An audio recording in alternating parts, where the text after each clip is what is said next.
This channel does not promote any violent, harmful, or illegal activities. All content provided by this channel is meant for an educational purpose only.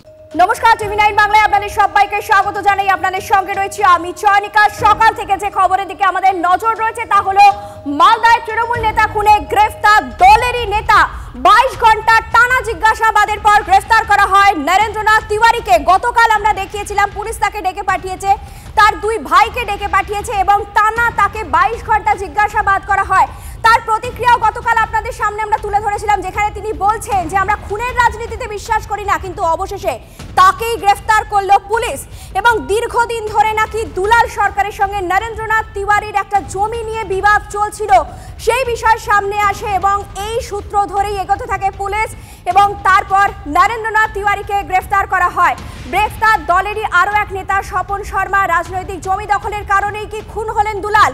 Malda শহর তৃণমূলের সভাপতিকে রাতভর জিজ্ঞাসাবাদ করে police, তারপরই গ্রেফতার করা হয় নরেন্দ্রনাথ তিওয়ারিকে। ঘটনায় ধৃতের সংখ্যা বেড়ে দাঁড়ালো 7। UEM Jaipur is a perfect target for prospective students aspiring for good jobs, good education with future-ready skills. আমরা প্রথম সকাল 9:30টায় এই খবর ব্রেক করি এবং যেখানে আমরা সামনে আনি যে জমি বিবাদকে কেন্দ্র করেই কিন্তু এই খুনের ঘটনা, এই কথা প্রথম আমরা বলি, এই তথ্য প্রথম আমরা সামনে আনি। ফোনে আমাদের সঙ্গে এই মুহূর্তে রয়েছেন আমাদের প্রতিনিধি শুভতোষ। শুভতোষ, তাহলে কি জমি বিবাদের কারণেই খুন হতে হলো দুলাল সরকারকে? কি তথ্য এখনো পর্যন্ত উঠে আসছে সামনে?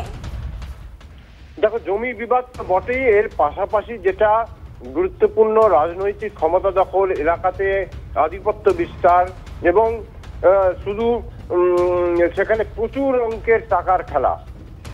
একদিকে যেমন হচ্ছে যে রেলের ঠিকাদারি পাওয়া, রেলের রেকের যে কাজ, রেলের রেকের কাজ এবং এর পাশাপাশি বিভিন্ন মানে জিনিসপত্র লোড করা আনলোড করা, সেই সমস্ত ট্রাকের যাওয়া, গন্তব্যে পৌঁছে দেওয়া, সেই ট্রান্সপোর্টের যে ব্যবসা, এই ব্যবসা মূলত নরেন্দ্রনাথ তিওয়ারি এবং তার পরিবার বা বিশেষ করে তার ভাইরা দেখতো। এর পাশাপাশি সেই এলাকাতে জমির দাম গত কিছু বছরে হু হু করে বেড়েছে।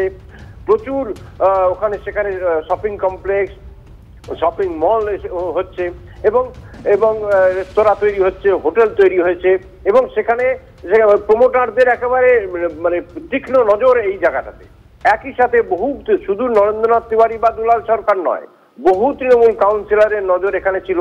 বিভিন্ন জনের ঠিকাদারদের, প্রমোটারদের প্রজেক্টের কাজ করছিল। যে সমস্ত প্রজেক্টের কাজ হচ্ছিল তার সঙ্গে ওতপ্রোতভাবে বিভিন্ন তৃণমূলের নেতা, তৃণমূলের কাউন্সিলররা ইনভলভ ছিল। ফলে মানে কোটি কোটি কোটি কোটি টাকার এখানে লেনদেন। ফলে এই এলাকাটা মূলত সোনার খনি। সেখানকার সাম্রাজ্যের যে মূল রাজা হয়ে উঠেছিলেন একরকম দুলাল সরকার।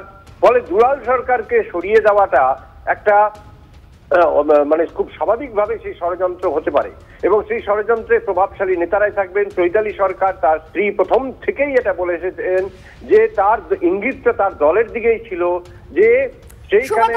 সঙ্গে রাখবো চৈতালি সরকার অর্থাৎ দুলাল সরকারের স্ত্রী কি বলেছিলেন আপনাদের একবার শোনাবো। দিনের আলোর মতো পরিষ্কার মালদাবাসীর কাছে কে বা কারা করেছে এবং তাদের কি উদ্দেশ্য, সেই উদ্দেশ্য নিয়ে তারা টাকা খরচ করে নিশ্চয়ই এই কাজটা ভাড়াটে গুন্ডাদের দিয়েই করেছে। আপনারা দেখেছেন, কখনো আপনারা শুনতে পেয়েছেন 10 লক্ষ টাকার বিনিময়ে হয়েছে, কেউ বলেছেন। তো এই তথ্যগুলো যাদের কাছে আছে বা যারা করেছেন তারা জানেন। চেয়ারম্যান হতে চলেছেন দুলালবাবু, এই কথাটা আমাদের কানেও ছিল বিভিন্ন দলের মানুষের কাছ থেকে এবং বিভিন্ন জায়গা থেকে। এখন হতে পারে সে কারণেও। দুলাল সরকার খুনে সন্দেহে তৃণমূলের একাধিক নেতা, খোদ নরেন্দ্রনাথকেই সন্দেহ ছিল কৃষ্ণেন্দু নারায়ণের। ভাবুন, নরেন্দ্রনাথকেই সন্দেহ ছিল কৃষ্ণেন্দু নারায়ণের। দুলালকে মারবই বলেছিলেন নাকি নরেন্দ্রনাথ, দাবি করছেন ইংরেজবাজার পুরসভার চেয়ারম্যান কৃষ্ণেন্দু নারায়ণ চৌধুরী। শোনাবো কি বলছেন তিনি। নরেন্দ্রনাথ তিওয়ারির উপরে আমাদের অনেকদিন ধরে সন্দেহ ছিল, কারণ এই যে আমাদের মিউনিসিপ্যালিটি ভোটের পরই অনেক গন্ডগোল করেছিল, তখন অনেককে বলেছিল যে আমি দুলাল সরকারকে মারবই। এক হচ্ছে, সেকেন্ড হচ্ছে স্বপন শর্মা, সে সিপিএম এর কন্ট্যাক্ট কিলার। এ প্রচুরবার আমার উপর আক্রমণ করেছে বোমগুলি নিয়ে, বাইরের ক্রিমিনালদেরকে নিয়ে। আমার বন্ধু বিমল প্রসাদ মারা গেছিল। তো এরা দুজনই হাত মিলিয়ে এই ঘটনা করেছে। এটা হচ্ছে নিজেদের স্বার্থটা সিদ্ধি করার, এটা রাজনৈতিক না। আমরা কথা বলবো, আমাদের সঙ্গে এই মুহূর্তে রয়েছেন জগন্নাথ চট্টোপাধ্যায়, বিজেপি নেতা। আপনাকে স্বাগত জানাই। জগন্নাথ বাবু, ইংরেজবাজার পুরসভার চেয়ারম্যান খোদ বলছেন যে তিনি জানতেন নরেন্দ্রনাথ নাকি দুলালকে মারবেই, এই কথা বলেছিলেন। তারপরে একজন দায়িত্বশীল নেতা হিসেবে তিনি এতদিন চুপ রইলেন, পুলিশকে বলার প্রয়োজন মনে করলেন না, অন্য কোনো পদক্ষেপের প্রয়োজন মনে করলেন না। তিনি কি দেখার অপেক্ষায় ছিলেন যে কি ঘটছে? কি মনে হয়? ওনার কথাই শুনলাম যে উনি বলছেন এটা নাকি রাজনৈতিক খুন না। মারা গেল একজন রাজনৈতিক নেতা, সেই খুনে গ্রেপ্তার হলো আর একজন রাজনৈতিক নেতা, মাঝখানে থাকলো দুজন কন্ট্রাক্ট কিলার, তারপরেও এই খুন রাজনৈতিক না? এই তৃণমূলের দলাদলি এবং পিঠে ভাগের লড়াই। আপনারা নিশ্চিত থাকুন এর মধ্যে রাজনীতি আছে, নোংরা রাজনীতি আছে, তৃণমূলের দলাদলি আছে, গোষ্ঠীদ্বন্দ্ব আছে। কিন্তু চিন্তার বিষয় পশ্চিমবঙ্গের হিন্দু বাঙালির, যে তারা এমন একটি দলকে সরকারে বসিয়েছে যে আমাদের রাতের ঘুম চলে যাওয়ার মতো উপক্রম হয়েছে। কে কখন এসে কাকে মেরে দিয়ে চলে যাবে কেউ জানে না। এর থেকে পরিত্রাণের একটাই উপায়, এই সরকারকে বদল করা। অনেক ধন্যবাদ জগন্নাথ বাবু আমাদের সঙ্গে কথা বলার জন্য। জগন্নাথ চট্টোপাধ্যায়ের সঙ্গে আমরা কথা বলছিলাম, তিনি এই ঘটনায় তীব্র নিন্দা করলেন। সুজন চক্রবর্তী, সিপিএম নেতা, এই মুহূর্তে আমাদের সঙ্গে টেলিফোনে রয়েছেন। সুজন বাবু, আপনাকে স্বাগত জানাই। কৃষ্ণেন্দু নারায়ণ চৌধুরী দাবি করছেন অন এয়ার দুলালকে মারবই, এমনটা নাকি বলেছিলেন নরেন্দ্রনাথ। আপনাকে আগে একবার শোনাবো যে কৃষ্ণেন্দু নারায়ণ চৌধুরী কি বলছেন, তারপর আপনার কাছে আমি প্রশ্নে আসছি। নরেন্দ্রনাথ ত্যাগের উপরে আমাদের অনেকদিন ধরে সন্দেহ ছিল, কারণ এই যে আমাদের মিউনিসিপ্যালিটি ভোটের পরই অনেক গন্ডগোল করেছিল, তখন অনেককে বলেছিল যে আমি দুলাল সরকারকে মারবই। এক হচ্ছে, সেকেন্ড হচ্ছে স্বপন শর্মা, সে সিপিএম এর কন্ট্যাক্ট কিলার। এ প্রচুরবার আমার উপর আক্রমণ করেছে বোমগুলি নিয়ে, বাইরের ক্রিমিনালদেরকে নিয়ে। আমার বন্ধু বিমল প্রসাদ মারা গেছিল। তো এরা দুজনই হাত মিলিয়ে এই ঘটনা করেছে। এটা হচ্ছে নিজেদের স্বার্থটা সিদ্ধি করার, এটা রাজনৈতিক না। সুজন বাবুর কাছে আমরা আসবো। সুজন বাবু, একটু আপনি সঙ্গে থাকুন। চৈতালি দেবীকে আমরা এই মুহূর্তে পেয়ে গেছি, দুলাল সরকারের স্ত্রী। তিনি বারবার করেই অভিযোগ করছিলেন যে একটা গভীর ষড়যন্ত্র রয়েছে। চৈতালি দেবী, আপনাকে সান্ত্বনা দেবার কোনো ভাষা নেই, কিন্তু অন্তত এই খুনে এমন একজন সামনে এলেন যে নাকি এই দলটার সঙ্গে যুক্ত, এবং আপনি ঠিক যে অভিযোগটা করছিলেন, যে দাবিটা করছিলেন, সেটাই সামনে এলো। আপনি কি বলবেন এরপর? দেখুন, এই মুহূর্তে আমার বলার কিছু নেই। আমার বিশ্বাস পুলিশ তদন্ত করছে। এখন আমি একটাই কথা বলবো, যারা এর সাথে যুক্ত তারা নিশ্চয়ই সবাই ধরা পড়বে। যদি একজন থাকে, একাধিক জন থাকে, সেটা পুলিশ তদন্ত করে বার করুক, এটুকুই আমার বলার। এবং আপনারা আমাকে এই বিষয়ে সাহায্য করুন। চৈতালি দেবী, এই যে নরেন্দ্রনাথ তিওয়ারি গ্রেফতার হলেন, তাতে কি আপনি সন্তুষ্ট? আপনার কি মনে হচ্ছে যে তদন্ত সঠিক পথে এগোচ্ছে? দেখুন, আমার সন্তুষ্ট এই মুহূর্তে হওয়ার কোনো জায়গা নেই। আমি এখনো বুঝে উঠতে পারছি না এদের উদ্দেশ্যটা কি, এবং এদের সাথে আরো কে কে যুক্ত আছে, সেটা আমার মনে হয় পুলিশই ঠিক তদন্ত করে বার করতে পারবে। চৈতালি দেবী, আর বেশি প্রশ্ন আপনাকে করব না, শুধু একটাই আমার শেষ প্রশ্ন, সেটা হচ্ছে আপনি একটা বড় মাথার প্রসঙ্গ বারবার আনছিলেন।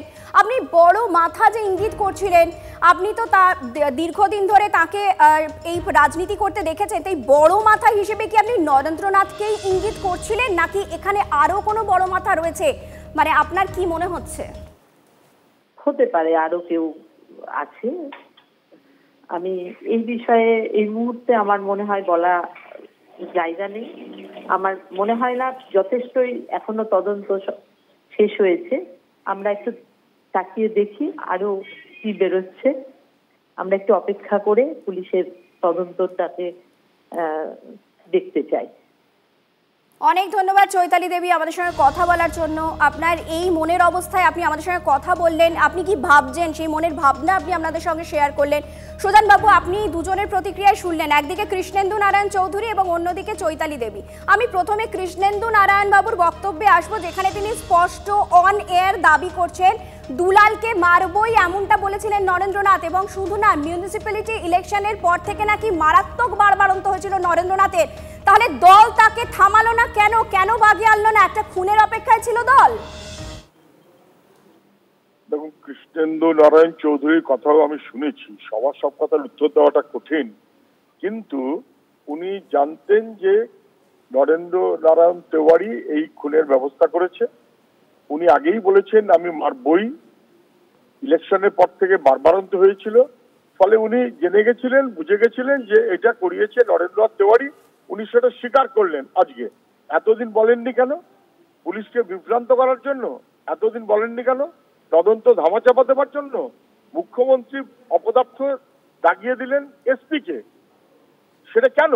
কার কথায়? বরং এখন তো বোঝা গেল যে এতদিন ধরে জেনে চুপ করেছিলেন, বিভ্রান্ত করার চেষ্টা করছিলেন কৃষ্ণেন্দু নারায়ণ চৌধুরী। ফলে মুখ্যমন্ত্রী তো উচিত কৃষ্ণেন্দুকে অ্যারেস্ট করানো, প্রথম কাস্টডিতে নেওয়া, নিয়ে জিজ্ঞাসাবাদ করা। এতদিন ধরে চুপ করে থাকলো কেন? অপেক্ষায় ছিল আরো কিছু বিভ্রান্ত করার, না অন্য কিছু? মুখ্যমন্ত্রীকে বিভ্রান্ত কেউ করেছে কি কৃষ্ণেন্দুর মতন? নাকি মুখ্যমন্ত্রী নিজে বিভ্রান্ত করার চেষ্টা করেছেন? মুখ্যমন্ত্রী ক্ষমা চান আর কৃষ্ণেন্দুকে কাস্টডিতে এনে জিজ্ঞাসাবাদ করুন।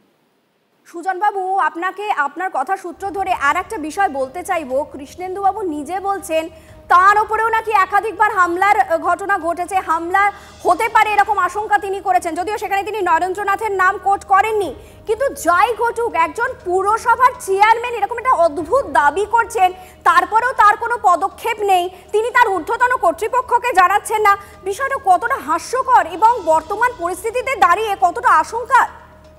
সেই কারণেই বললাম মুখ্যমন্ত্রীর উচিত ক্ষমা চাওয়া, যে আমি অপদার্থ ঠাউরেছিলাম এসপিকে, ওটা আমি অন্যায় করেছি, এবং বরং ওনার উচিত কৃষ্ণেন্দু নারায়ণকে কাস্টডিতে নিয়ে জিজ্ঞাসাবাদ করা, গ্রেপ্তার করা, এবং কেন বিভ্রান্ত করেছে। আজকে হঠাৎ এখন কেন উনি বলছেন যে ওনার উপর আক্রমণ হচ্ছিল, কি হবার কথা ছিল, কি হবার মতন সম্ভাবনা হয়েছিল, এতদিন উনি বলেননি কেন? তাহলে উনি কি আসলে ক্রিমিনাল পলিটিক্স করে নিজের ক্ষমতার জন্য নানান রকমের তালগোল পাঠিয়েছিলেন? মুখ্যমন্ত্রীর উচিত প্রকাশ্যে ক্ষমা চাওয়া এবং ওকে গ্রেপ্তার করা। অনেক ধন্যবাদ সুজন বাবু আপনার প্রতিক্রিয়ার জন্য। কথা বলছিলাম সিপিএম নেতা সুজন চক্রবর্তীর সঙ্গে। এদিকে রাজ্যের মন্ত্রী সাবিনা ইয়াসমিন, তিনি প্রতিক্রিয়ায় কি জানিয়েছেন শোনাবো। যে মূল মাথা আছে, মূল চক্রিয়া আছে, সেটা বেরিয়ে আসবে। এখানে দল কোনো ব্যাপার নয়। দেখুন, আমি মনে করি না যে রাজনৈতিক খুন কেউ হতে পারে, এটা আমি মনে করি না। রাজনীতি করতে গেলে শত্রু, যদি রাজনৈতিক শত্রু থাকে তার জন্য খুন হবে, আমি রাজনীতির কথা একেবারেই বলছি না। রাজনৈতিক কারণের জন্য খুন না অন্য কারোর জন্য খুন, সেটা তো আমার পক্ষে যদি বলা সম্ভব নয়। পুলিশের কাজ করছে, তথ্য বের করবে, আদালত তার শাস্তি দেবে। আমরা চাই যে কঠোর শাস্তি হোক। এলাকা দখলকে কেন্দ্র করে গত পৌরসভা নির্বাচনের সময় থেকেই এই বিবাদ চরমে ওঠে। এমনকি নরেন্দ্রনাথ তেওয়ারির ওপর হামলার ঘটনাও ঘটে। তিনি বেশ কিছুদিন মালদা মেডিকেল কলেজ হাসপাতালে চিকিৎসাধীনও ছিলেন। কিন্তু শুধু এই রাজনৈতিক বিবাদ নয়, সেখানে রয়েছে টাকার খেলাও। বিশেষ করে রেলের যে টেন্ডার পাওয়া এবং অন্যান্য রেকের কাজ ইত্যাদি কাজের সাথে সাথে সেই এলাকা মূলত সোনার খনি হয়ে উঠছিল। বিশেষ করে সেখানকার জমির দাম হু হু করে বেড়ে যাওয়া, নতুন নতুন মার্কেট কমপ্লেক্স তৈরি হয়ে যাওয়া, এই কারণে প্রমোটারদের নজরও সেখানেই পড়েছিল। একই সাথে সেখানকে বেশ কিছু তৃণমূলের কাউন্সিলরও সেখানে সেই সমস্ত প্রমোটারির কাজে প্রত্যক্ষ বা পরোক্ষভাবে যুক্ত ছিলেন। ফলে এই সমস্ত বিষয়কে কেন্দ্র করে সেখানে নজর পড়েছিল অনেকেরই। একই সাথে তৃণমূলের দুই নেতার মধ্যে যেমন বিবাদ চলছিল, তেমনি অন্যান্য জায়গা থেকে বহু ঠিকাদার বা বহু প্রমোটার বা বহু তৃণমূল নেতা বা কাউন্সিলরের নজরও কিন্তু এই জায়গার ওপর ছিল। ইতিমধ্যেই পুলিশ নরেন্দ্রনাথ তিওয়ারিকে গ্রেপ্তার করেছে। কিন্তু কথা হচ্ছে যে এই দুজনের বিবাদেই কি এই খুন? এখন কি তদন্তের জাল গুটিয়ে নেবে পুলিশ, নাকি আরও এগোবে? মালদা থেকে ক্যামেরায় মুজিবুর শেখের সঙ্গে শুভতোষ, TV9 বাংলা। দুলাল সরকার খুনের পরপরই আপনাদের নিশ্চয়ই মনে আছে রাজ্যের মুখ্যমন্ত্রী মমতা বন্দ্যোপাধ্যায় পুলিশ প্রশাসনকে ভৎসনা করেছিলেন এবং তৃণমূল কংগ্রেসের সর্বভারতীয় সাধারণ সম্পাদক অভিষেক বন্দ্যোপাধ্যায় তিনি বলেছিলেন গোটা ঘটনার পেছনে রয়েছে গোষ্ঠী কোন্দল। আপনাদের ব্যাক টু ব্যাক দুটো বাইট শোনাবো। আমার একজন পুরো সহকর্মীকে মার্ডার হয়ে গেল এসপির অপদার্থতার জন্য। তার সিকিউরিটিও আগে তুলে নেওয়া হয়েছিল। আমি পার্সোনালি চিনতাম, আগেও সে অনেকবার অ্যাটাক করেছে, সে ইলেক্টেড জনপ্রতিনিধিও ছিল। এটা খুব দুর্ভাগ্য আমাদের। ওখানে বর্ডার আর কালিয়াচক নিয়ে যদি ব্যস্ত থাকেন তাহলে কিন্তু জেলার ডেভেলপমেন্ট হবে না। Please forget that. ওখানে প্রোটেকশন করুন। মালদার ক্ষেত্রে জেলা প্রশাসন রয়েছে, মালদা জেলা পুলিশ রয়েছে, তারা ব্যবস্থা নেবে, পুলিশ ধরবে কে এর সাথে যুক্ত। এটা কি দলের কোনো অন্তর্দ্বন্দ্ব, না কোনো রকম ভাবে কারোর চক্রান্ত, বিরোধীরা কেউ যুক্ত? একটু তদন্ত সাপেক্ষ তদন্ত হবে, তদন্ত প্রক্রিয়ায় উঠে আসবে এবং সে মোতাবেক যা তদন্ত বা পদক্ষেপ গ্রহণ করার পুলিশ প্রশাসন নেবে। দুলাল সরকার খুন সন্দেহে তৃণমূলের একাধিক নেতা, খোদ নরেন্দ্রনাথকেই সন্দেহ ছিল কৃষ্ণেন্দু নারায়ণের। দুলালকে মারবই বলেছিলেন নাকি নরেন্দ্রনাথ, দাবি করছেন ইংরেজবাজার পুরসভার চেয়ারম্যান কৃষ্ণেন্দু নারায়ণ চৌধুরী। এবং সকাল থেকে যে খবরের দিকে আমরা নজর রেখেছি তা হচ্ছে টানা 22 ঘন্টা ধরে জেরা করা হয় নরেন্দ্রনাথকে এবং তারপর তাকে গ্রেফতারের সিদ্ধান্ত নেওয়া হয়। মালদায় তৃণমূল নেতা খুনে গ্রেফতার দলেরই অপর নেতা। 22 ঘন্টা জিজ্ঞাসাবাদের পর গ্রেফতার করা হয় নরেন্দ্রনাথ তিওয়ারিকে। গ্রেফতার দলেরই আরও এক নেতা স্বপন শর্মা। গতকালই আপনাদের সামনে আমরা তুলে ধরেছিলাম নরেন্দ্রনাথ তিওয়ারি এবং তার ভাইকে ডেকে পাঠানো হয়েছে জিজ্ঞাসাবাদের জন্য। এবং গতকাল যখন তাকে ডেকে পাঠানো হয়, পুলিশ তাকে ডেকে পাঠায়, তখন কি প্রতিক্রিয়া জানিয়েছিলেন নরেন্দ্রনাথ আপনাদের শোনাবো। কারোর মৃত্যু কামনা করিনি, কোনোদিন মৃত্যু রাজনীতি করিনি। ব্লেম দেওয়া হচ্ছে, মানুষের মন তো আমরা বলতে পারবো না, কিন্তু হয়তো আমাকে ভিক্টিমাইজ করার জন্য বলা হচ্ছে। ঠিক আছে, পুলিশ তদন্ত করছে, মাননীয় মুখ্যমন্ত্রী বলেছেন সত্যটা একদিন বেরিয়ে আসে। এই সত্য বেরোনোর অপেক্ষায় বসে আছে, যার জন্যে আমরাও বড় মাহাতো এবং স্বপ্নে ভাবিনি যে এটা কোনোদিন আমাদেরকে ফের আর অপেক্ষায় আছি যে সত্যিটা বেরিয়ে আসুক। অবশ্যই চাই, আমিও চাই তদন্ত হোক, সত্যিটা উঠে আসুক। মাননীয় মুখ্যমন্ত্রী যে নির্দেশ দিয়েছেন সেই নির্দেশে পুলিশ প্রশাসনের উপরে ভরসা আছে, প্রশাসনের উপরে ভরসা আছে।